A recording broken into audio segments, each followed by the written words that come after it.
새롭게 시작을 한다는 것은 두 가지 정서가 그 새롭게 시작하는 사람의 마음에 동시에 나타날 수가 있습니다. 하나는 익숙한 것에 대한 내려놓음의 두려움이 있습니다.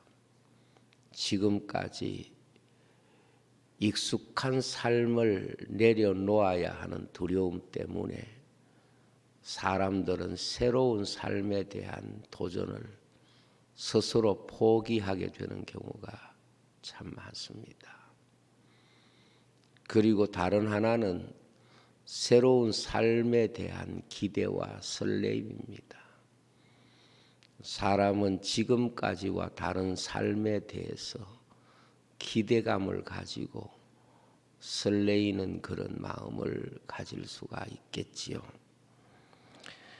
그런데 신앙생활이 바로 이런 두 가지 정서가 항상 우리의 마음 속에서 신앙생활 하는 사람들과 싸우게 되기도 하고 또 신앙생활 하는 사람들에게 기대감을 갖게 하기도 합니다. 신앙생활의 특징 가운데 이 두 가지 정서는 언제나 신앙인의 믿음을 해석하는 중요한 주제가 됩니다. 하나는 우리가 세상에서의 늘 살아오는 익숙한 삶을 내려놓아야 한다는 두려움이 있고, 다른 하나는 신앙의 세계를 통하여 하나님께서 우리에게 주실 새로운 은혜에 대한 기대감을 가지고 있는 것이지요. 지금까지의 익숙한 삶에서 나와야 한다는 두려움과 새로운 삶에 대한 기대감이 신앙생활 하는 자의 마음 속에 영적인 충돌이 항상 이루어지는 것, 이것이 바로 영적인 현실이기도 합니다. 지금 우리는 새로운 세계 앞에 있는 이스라엘 민족을 보고 있습니다. 광야 40년을 보내면서 매일 동일한 변화 없는 삶을 살아왔던 이스라엘 백성입니다.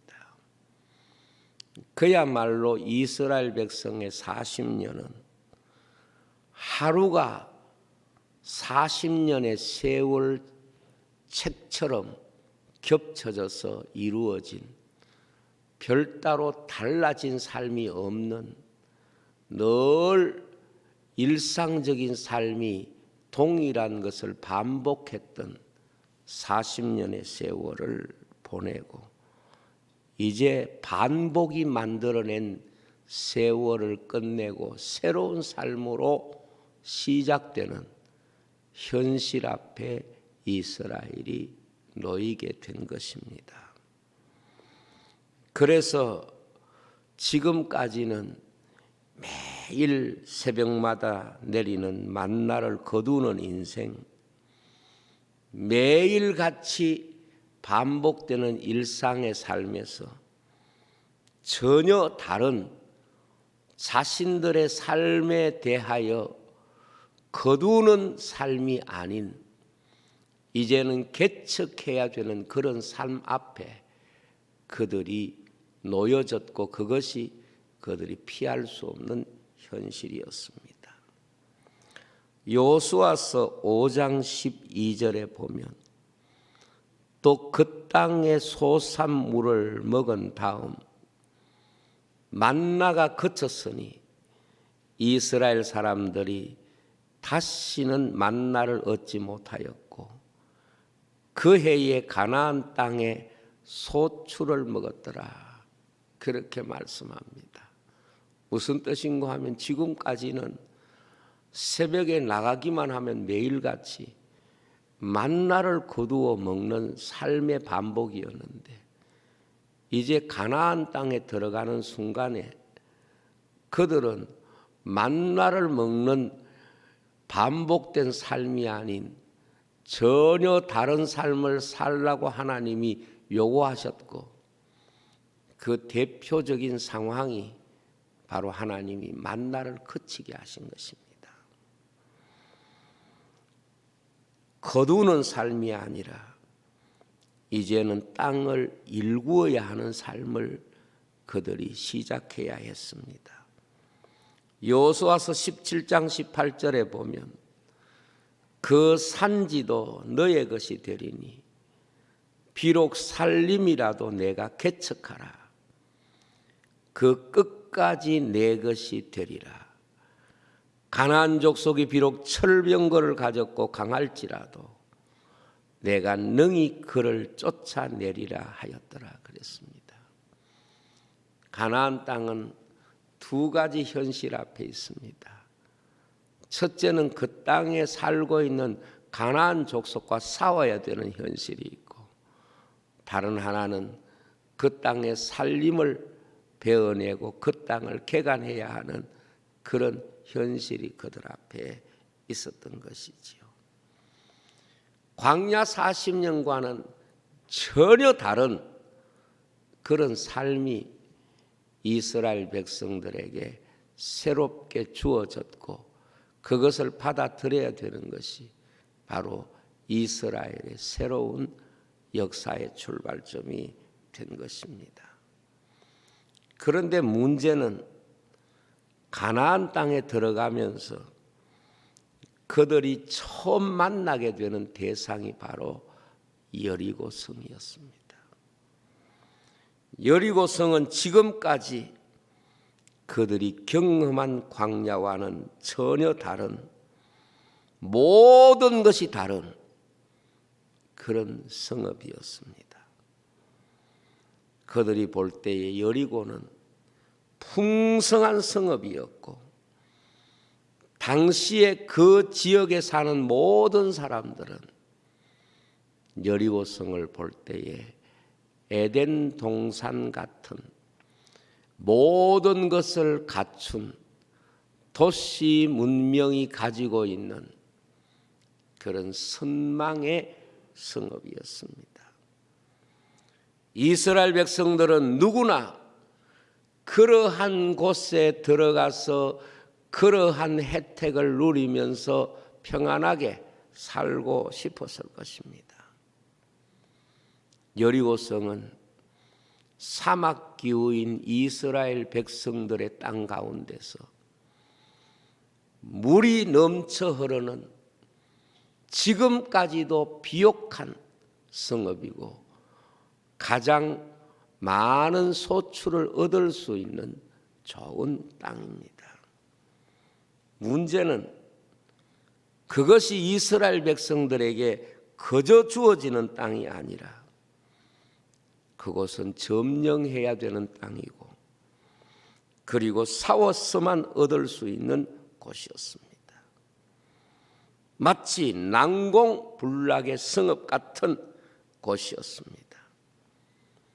지금까지 광야를 살면서 이스라엘 백성들이 매일 나가면 만나를 거두고 그것을 먹으면서 하루를 보내고, 그 이튿날 동일한 상황 속에서 40년을 마치 하루하루가 책장이 사여지듯이 그렇게 반복된 일상을 보내다가 전혀 다른 삶의 세계로 나아가는데 그들 앞에 있었던 것은 바로 그들이 꿈꿔왔던, 살고 싶었던 가장 좋은 환경인 여리고성인데, 그러나 그 성은 그들이 생각할 때 소원은 가질 수 있지만은, 소원은 할 수 있지만은 그들의 힘으로 열 수도 없고 그들의 힘으로 가질 수도 없는,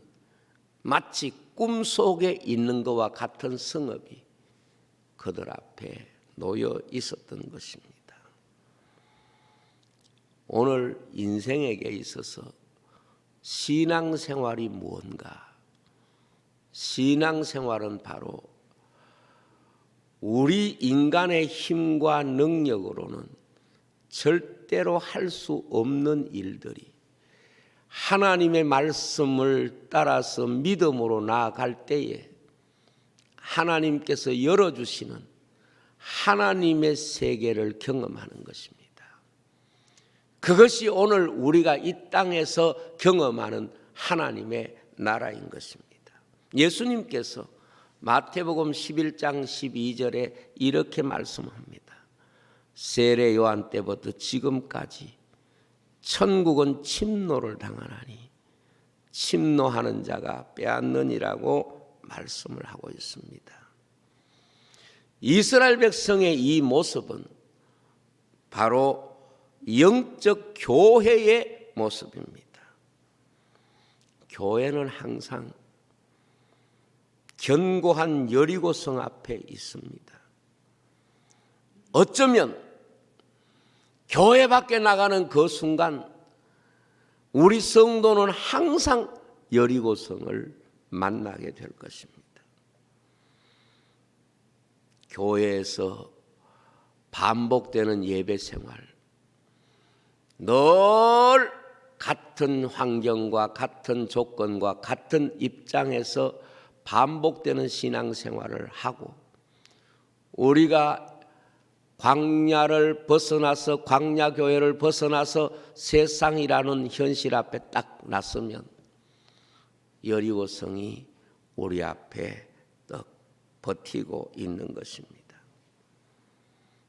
그리고 여리고성은 굳게 문을 잠그고 그리고 하나님의 백성을 받아들이지 않겠다는 그런 경계태세에 돌입하고 있는 것입니다. 사실 우리가 세상을 보면 교회가 세상을 사랑하고 그 세상을 섬기는 일에 늘 최선을 다하지만 마치 여리고성처럼 문을 교회 앞에 굳게 닫고 결코 이 문은 열어줄 수 없고 이 영역은 양보할 수 없다. 이런 모습을 보이는 것과 거의 같습니다. 그런데 교회가 가지고 있는 힘, 그것은 결코 자신들의 힘으로 여리고를 점령할 수 있거나 그것을 자신의 기업으로 만들 수 없다는 것입니다. 이스라엘 백성들이 여리고 앞에 있을 때 그들이 할 수 있는 것은 아무것도 없었습니다. 그래서 점탕꾼이 다녀와서 보고하기를 그들의 약대 같다면 우리는 그 앞에 메뚜기와 같았습니다. 정말해서 우리의 힘으로는 안 됩니다. 그렇게 모든 사람들이 생각했고 그렇게 생각했던 것 때문에 그들은 40년을 광야에서 보내야 했던 것이지요. 여러분, 교회가 반복되는 예배로 또 반복되는 이런 종교적인 어떤 제도와 패턴을 가지고 세상을 이길 수 있을 것 같습니까? 교회는 우리가 반복되는 광야의 패턴만 가지고는 결코 여리고라고 하는 세상을 이길 수 없고 점령할 수 없고 그 땅을 기업으로 받을 수도 없는 것입니다. 교회는 숫자나 지혜나 조직의 힘에 근거해서 세상을 이길 수 없습니다. 오로지 하나님이 주시는 방법으로만 가능한 것입니다. 우리가 이스라엘 백성들이 가나안을 점령해 가면서 보여주는 중요한 메시지가 뭔가 하면 이스라엘 백성은 자기 생각 가지고는 자기 방법 가지고는 자기 힘 가지고는 작은 아이성 하나도 이기지 못하고 패배합니다. 여리고는 둘째치고 그들이 이것쯤이야 생각했던 아이성에게도 패배하는 것을 보면 결코 인생이 자기 자신의 생각과 경험 가지고 이 땅에서 믿음으로 승리할 수 없다는 것, 이것을 먼저 깨닫지 않으면 안 됩니다. 언제나 성도가 세상을 이기는 이김은 하나님을 믿는 믿음에 있는 것입니다. 요한일서 5장 4절에 보면 무릇 하나님께로부터 난 자마다 세상을 이기느니라. 세상을 이기는 이김은, 세상을 이기는 승리는 이것이니 우리의 믿음이니라 그랬습니다. 여러분, 우리가 일상의 반복도 믿음 맞습니다. 교회에서 날마다 반복해서 드리는 어떤 반복적 신앙의 행위도 믿음 맞습니다. 그러나 교회 안에서 반복적으로 이루어지는 신앙 생활만으로 우리가 세상을 이길 수는 없습니다. 그것은 우리의 믿음을 지키고 하나님 나라로 향하는 신앙 생활의 행진은 될 수 있을지 몰라도 그것이 영적 승리는 이룰 수가 없는 것입니다. 그러면 여리고성 앞에서 보여준 이스라엘 백성의 믿음이 뭐냐 하는 겁니다. 세상 앞에 우리가 보여주어야 할 진정한 신앙인의 믿음이 뭐냐 하는 것입니다. 첫째는 말씀 순종입니다. 하나님은 이스라엘 백성들이 힘을 길러서 이기게 하신 게 아닙니다. 전술이나 방법 가지고 이긴 게 하신 게 아니고, 무기 가지고 여리고성을 점령한 게 아니고, 이스라엘 백성들에게 하나님이 승리를 주실 때는 언제나 이김의 공식은 동일합니다. 그것이 바로 말씀 순종입니다. 하나님께서 그 백성이 세상에서 이기게 하실 때는 말씀 순종의 방법 이외에는 다른 것으로 믿음을 확인하지 않습니다.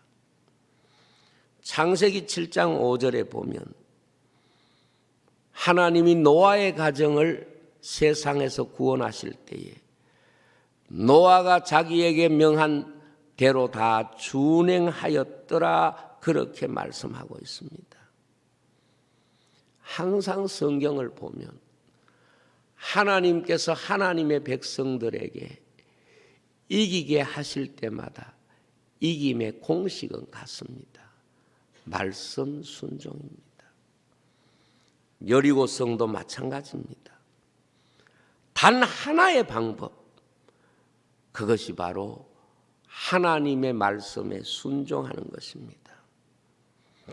그런데 사람은 언제나 하나님의 말씀 순종보다는 다른 방법을 연구합니다.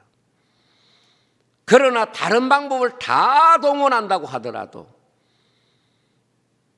말씀이 없는 곳, 인간의 방법으로는 안 된다.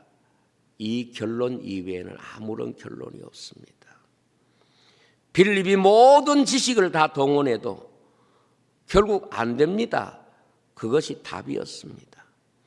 나만 장군이 자기 생각을 다 동원해도 자기 생각의 결론은 안 된다는 것밖에 없습니다. 그러나 나만이 자기를 괴롭히고 있는 병을 이길 수 있는 유일한 방법은 자기에게 있는 권력도 아니고 힘도 아니고 군사도 아니고 체력도 아닙니다.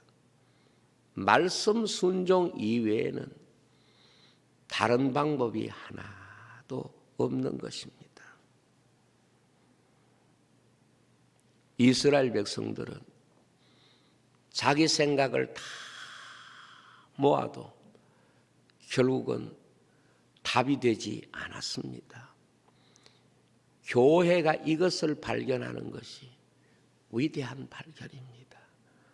우리 모두가 뜻을 모으고 우리가 모두가 힘을 모으고 우리 모두의 경험을 모아도 우리에게는 답이 없다. 이것을 발견하는 것이 교회가 발견하는 대단히 위대한 신앙의 고백인 것입니다.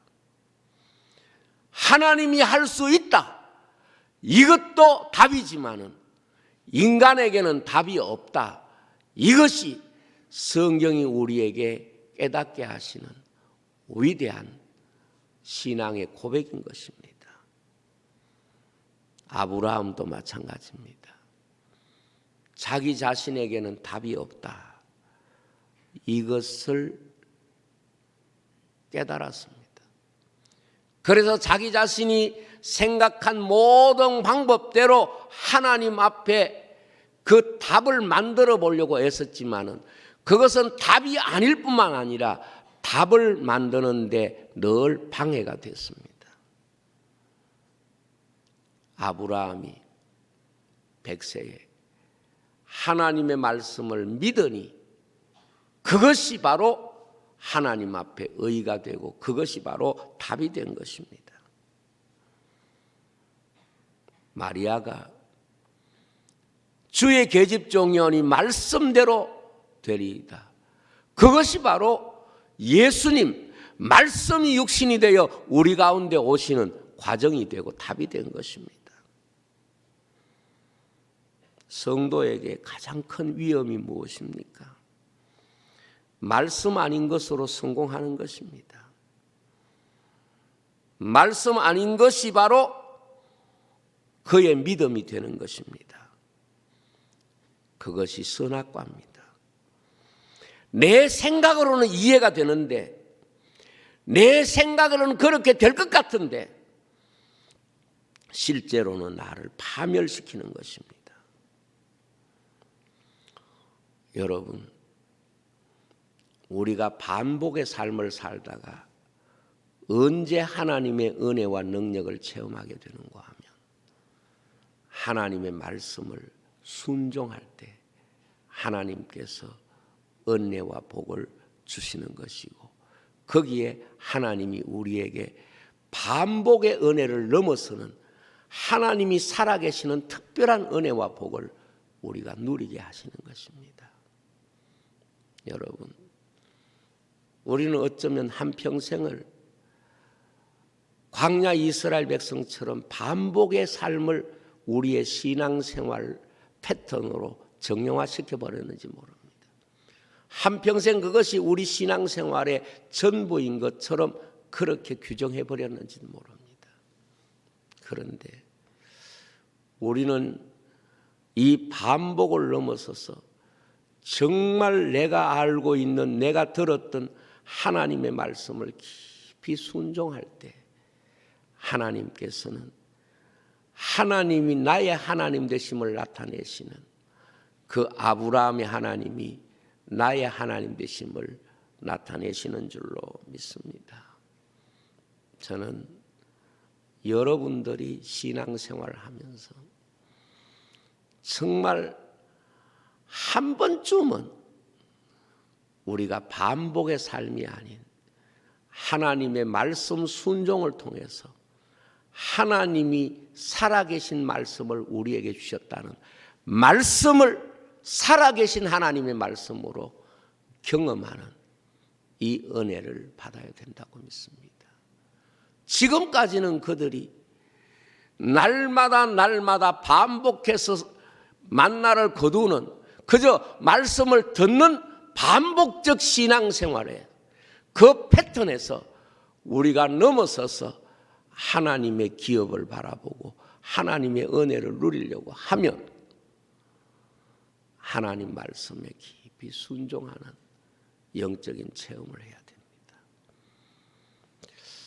아마도 여러분들이 이 말씀을 들으면서 내 한평생의 삶이 하나님의 말씀을 날마다 듣는 광야의 일상과 같은 패턴에서 벗어나지 못했던가 아니었던가, 이것을 경험해야 됩니다.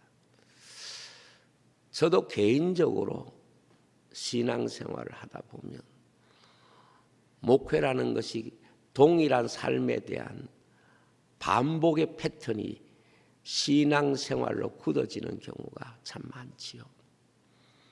그러나 어떤 한순간에는 반복의 패턴을 벗어나서 내 생각과 다르게 하나님의 말씀을 깊이 순종할 때 하나님께서 내가 너의 하나님이다, 내가 너와 함께 하겠다, 내가 너에게 은혜와 복을 줄게, 이런 믿음을 마음속에 깨닫게 하고 들려주고 그 은혜를 누리게 하실 때가 있다는 것을 경험할 때가 있습니다. 이 말씀을 순종하는 것은 자기를 이기지 않으면 절대로 할 수 없는 거예요. 그래서 여리고성을 점령하기 위해서는 그들의 생각을 이기지 않으면 결코 그 여리고성을 이길 수 있다는 생각을 할 수 없는 겁니다. 두 번째로 주일 성수입니다. 하나님께서 여호수아에게 이렇게 말씀합니다. 내가 그 왕과 용사들을 너희 손에 붙였으니 여리고성을 매일 한 바퀴씩 돌고 7일에는 성을 7번 돌며 제사장은 나팔을 불고 백성은 다 큰 소리로 부를 것이다. 그러면 성벽이 무너내리니 백성이 앞으로 나갈지니라 그랬습니다.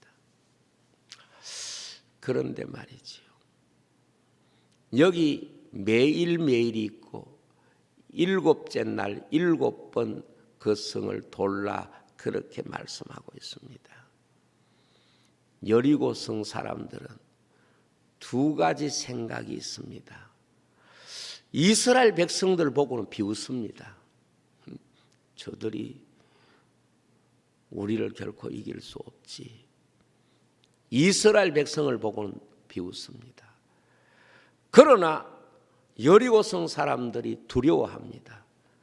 이스라엘 백성들과 함께 하시는 하나님을 두려워합니다. 이것은 12정탐꾼이 들어갔을 때도 여리고성 사람들이 가졌던 생각이 그대로 정탐꾼들에게 들려집니다. 하나님이 너희들과 함께 하시기 때문에 우리가 두려워한다는 거지. 그런데 이스라엘 백성들은 전혀 두려워하지 않지만은 이스라엘 백성과 함께하는 하나님은 두려워하는 거지요. 그래서 여리고성은 숨죽여 이스라엘을 보고 있습니다. 성문은 굳게 잠겼고 이들이 어떻게 하는가 보자, 이렇게 주시해서 보고 있는 상황입니다. 그런데 하나님의 언약궤를 맨 제사장이 앞서가고 나팔을 불고 가고 백성들이 따라가는데 그들이 일주일을 내봅니다. 일주일을 내보다가 7째 날에 나팔을 불 때 백성이 소리 지르니까 성이 무너져 내리는 것입니다. 여러분, 세상이 우리를 겁내할 것 같습니까? 우리 교인을 겁내할 것 같습니까? 절대로 그렇지 않습니다. 사람 보고 교회 겁내는 거 아닙니다. 그러면 그 교회는 실패입니다. 어떤 사람은 교인들이 많으니까 이용할 뿐이지 겁내지 않습니다. 세상 사람들이 교회를 보고 정말 두려워하는 것이 무엇일까요? 그것은 우리가 믿는 하나님에 대한 두려움이지, 아직 확신이 없기 때문에 보자 하고 보는 거예요. 블레셋 사람들이 언약궤를 뺏어놓고 이스라엘 사람들이 두려운 겁니까? 아닙니다. 이스라엘 사람들이 믿는 그 하나님이 두렵기 때문에 베셈에서 암소를 통해서 하나님의 언약궤를 실어놓고 이게 우연히 생긴 일인지 하나님이 저들과 함께 하는지 시험하여 보자. 그거 세상 사람들이 교회를 보는 시선입니다. 목사들이 착각에 빠지는 것이 교인이 좀 많고 교회가 크면은 뭔가 힘이 있을 것처럼 생각하는데 천만의 말씀입니다. 400명의 선지자가 있어도 하나님이 함께하지 않는 선지자는 아무런 두려워할 이유가 없습니다. 미가야 한 사람이라도 하나님이 함께하는 선지자는 제왕이라도 두려워서 벌벌 떠는 것입니다. 이것이 교회의 권위인 겁니다. 여리고성 사람들이 이스라엘 사람들을 보고는 무장도 하지 않았는데 아무것도 없는데 이스라엘 백성을 두려워해야 할 이유가 없는데 이스라엘의 하나님이 그들과 함께 하시니 세상 열왕들이 그 앞에서 굴복된다는 소문을 듣고 이스라엘 하나님이 어떻게 이들을 도우시는가 그걸 보고 있는 거예요. 그걸 보여주는 모습이 뭡니까? 주일 성수입니다. 하루 한 바퀴씩. 왜 일주일 단위를 보여줍니까? 또 한 바퀴. 일주일을 보고 있는 거예요. 그리고 일곱째 날에는 그들이 소리 지르는 게 뭡니까? 하나님 앞에 하나님의 말씀을 순종해서 하나가 될 때 여리송이 무너지게 내리게 된 겁니다. 여러분, 교회가 세상 사람들에게 보여주는 하나님의 살아계심이 어디 있다고 생각합니까? 교회가 세상에 보여줄 하나님이 나의 하나님이라고 보여줄 수 있는 게 무엇입니까? 주일 성수입니다. 세상 사람들은 지금 교회를 주시해서 보고 있습니다. 그래서 주일 성수가 무너진 교회는 이미 세상 앞에 다 굴복됐습니다. 주일 성수는 교회가 하나님을 보여줄 수 있는 마지막 마지노선과 같은 것입니다. 우리가 코로나 시대에 세상 사람들이 욕합니다. 왜 모이느냐 말하지만 한편으로는 이들의 믿음이 어디 있는가를 지금 시험해 보고 있는 거예요. 한편으로는 이들이 정말 하나님을 믿는 사람들인가를 주일 성수를 통하여 달아보고 있는 거예요. 교회가 주일 성수를 안 하면서 하나님 섬기는 예배를 포기하면서 어떻게 하나님을 이 세상에 보여줄 수 있는 교회가 됩니까? 무엇입니까? 선행? 아닙니다. 물론 그런 것도 하나의 요소는 될 수 있지만 진정 우리가 보여줘야 할 것은 하나님을 섬기는 모습입니다. 다니엘이 바벨론에서 바벨론 왕도 두려워했던 이유가 무엇입니까? 그가 가지고 있는 권력입니까? 아닙니다. 하나님을 향하여 예루살렘을 향하여 창문을 열어놓고 기도하는 그 다니엘, 그리고 그 다니엘이 하나님을 욕하는 자를 찍어 거름더미가 되게 하라. 다니엘이 두려운 게 아니라 다니엘과 함께하는 그 하나님이 두려운 거예요. 성경의 7일은 주일의 개념입니다. 그러면 이 주일이 무엇입니까? 바로 예수님께서 여리고성보다 더 견고한 사망의 성읍을 해치고 부활하신 승리의 날입니다. 그것이 바로 예배입니다. 주님이 세상은 다 주님을 이겼다고 생각했어요. 주님은 죽었다고 생각했어요. 그런데 주님은 주일 새벽에 부활하셔서 사망 권세를 이기시고 사단의 권세를 이기고 우리에게 하나님의 나라를 주신 것입니다. 그것을 지키고 있는 것이 오늘 우리가 주일 지키는 이유입니다. 저는 한국교회도 지금 위기 앞에 있다고 봅니다. 세상에 지금 한국교회가 보여줄 수 있는 가장 중요한 신앙의 고백은 주일 성수에 있을 것이고 앞으로 이것은 더 치열할 수가 있습니다. 여러분, 성도가 하나님의 말씀에 가장 중요한 예배인 주일 성수를 포기하고 난 뒤에 무엇을 통해서 하나님이 나와 함께 하시는 것을 신앙 고백으로 보여줄 수 있는 게 있겠습니까?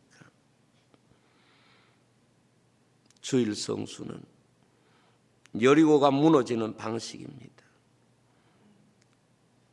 세상은요, 주일 성수를 통하여 교회가 세상을 이기는 하나님이 주신 방법을 소중히 여겨야 됩니다. 여세 동안 한 바퀴씩 돌았습니다. 일곱째 날이 없으면 아무 의미가 없습니다. 여러분, 우리가 세상에 나가서 여러 가지 믿음의 삶을 산다고 하더라도 주일 예배가 사라지면 이미 교회의 영적인 승리는 포기되는 겁니다.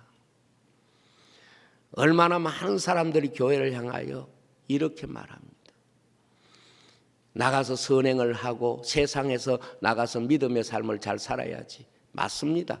그래서 우리가 하루에 한 바퀴씩 도는 거예요. 그러나 그 7일이 없으면 무너지지 않습니다. 그 일곱째 날이 없으면 영적인 승리가 없는 것입니다. 오늘 진정 하나님의 교회가 이 세상에 하나님이 나와 함께 하신다는 것을 보여줄 수 있는 가장 놀라운 신앙의 고백은 성도의 주일 성수에 있다. 그렇게 믿습니다. 많은 사람들이 교회를 이렇게 저렇게 섬긴다고 말하지만은 목사의 양심을 걸고 말할 수 있는 것은 주일 성수만큼 성도들이 교회를 제대로 섬기는 방식은 없다고 믿습니다. 우리가 주일 성수를 통해서 비로소 교회를 바로 섬기는 것입니다. 오늘 주일을 지키지 않는 교회가 이 세상을 이길 수 있다고 생각합니까? 아닙니다. 그래서 교회 역사를 보면 말이에요. 주일 성수가 가장 충실할 때 그 땅에서 하나님의 역사가 가장 놀라운 역사를 보여주는 세대가 되고 아무리 전 국민이 되고 국교가 된다고 해도 기독교가 주일 성수를 잃어버리면 교회는 박물관이 되는 거예요.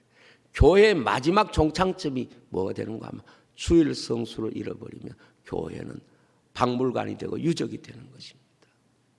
과거에 이곳에서 사람들이 모여서 예배 드렸단다. 가이드가 복음을 설명하는 것이 아니라 유적을 설명하는 이런 민족이 되고 나라가 되는 것입니다. 오늘 여러분에게 이 말씀이 여러분 한평생 살면서 영적 승리를 거두는 복된 성도의 삶이 될 수 있도록 이 말씀으로 축복을 드립니다. 기도하겠습니다. 아버지 하나님, 감사합니다. 저희들 사랑해 주시고 은혜를 베풀어 주셔서 여리고 앞에 있는 이스라엘 백성이 자신들의 힘으로는 이길 수 없지만 하나님이 그들에게 이김을 주시는 방법, 말씀을 순종하고 여세 동안 힘써 돌고 이래 되는 날 그들이 함께 외치며 하나님 앞에 세상의 예배와 주일 성수를 통해서 이기게 하시는 하나님의 권세를 한국교회가 지키게 해 주옵소서. 예수님 이름으로 기도하옵나이다.